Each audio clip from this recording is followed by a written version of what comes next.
And yet she says, if that's all it is, to hell with it. She gives voice there, everybody, to something which is absolutely universal in our great tradition, across space and across time. There's something more in the Eucharist than the merely symbolic. Hello everybody and welcome back to the channel. In this clip, Bishop Barron provides the shocking stat and reality about Catholics in the Eucharist. There truly is a divorce between Catholic doctrine and what Catholics believe about that doctrine. You don't want to miss this. Check this out. You know, I wasn't intending to speak on my topic today. So even a few months ago, I had some other topic in mind, which frankly I forget. And then that Pew Forum study came out that told us that 70% of Catholics don't believe in the real presence of Jesus in the Eucharist. 70% of Catholics, mind you, not the general population, but Catholics say that Jesus is only symbolically present in the bread and the wine. Well, when I read that survey, I called my assistant and said, call the Congress right away, tell them I'm changing my topic, I'm speaking on the real presence. So, thank you.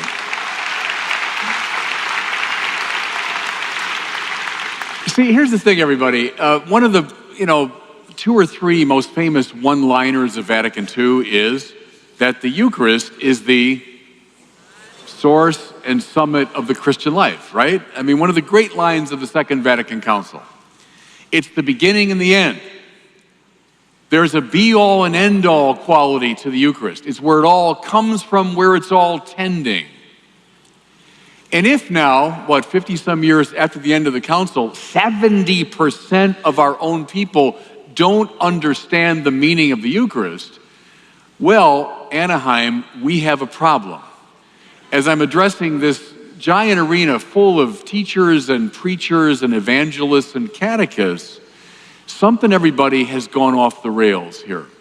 So that's why I wanted to address this issue today with you. And, just in the brief time we have, I'll do a little sketch. First of all, a couple of images for you. This is, maybe 10 years ago or so. I was in Rome for Easter, and I went down to St. Peter's to concelebrate the great papal mass. And somehow I thought this would be a little better organized. I was, distributing communion to this huge crowd. I thought they'd say, well, now you go, right there and you stand.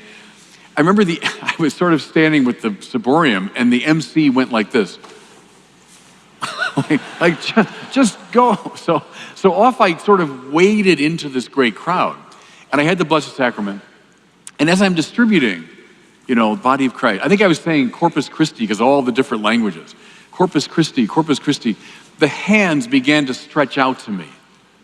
And people began to shout, Padre, per favore, Padre, please, please. Now, I'll grant you, some of this is Italian melodrama. It's no accident that the opera began in Italy, right? But nevertheless, I was always struck that gesture and that style is entirely appropriate.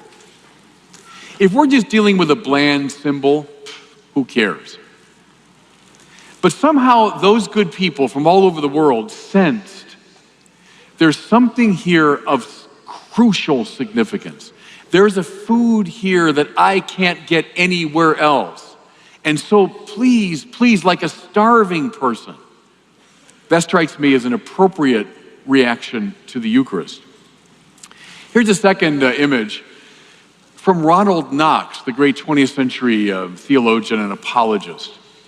Knox said something which has always struck me. He said, let's face it, 99% of Jesus' commands are obeyed at best in the breach, right? So love your neighbor, love your enemy, pray for those who curse you, turn the other cheek.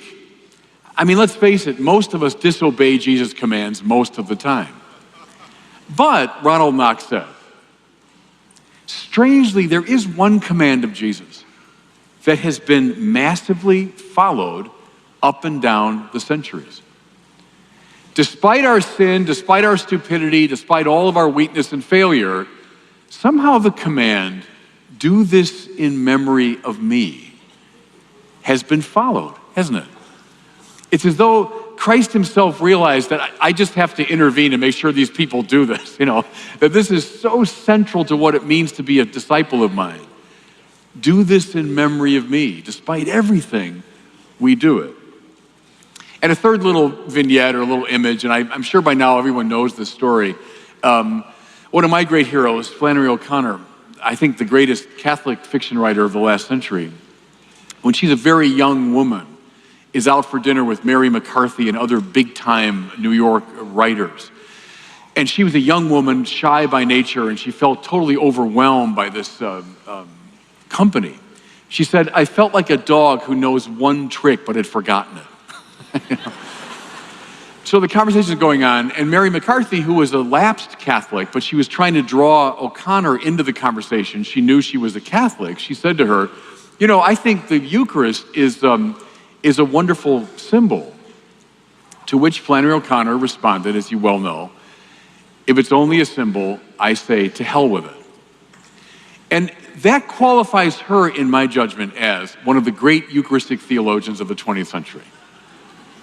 Now, mind you, sometimes you'll hear people say, people that say things like that don't understand the power of symbolism. Not in her case. Are you kidding? Flannery O'Connor, one of the great symbolic masters of the 20th century.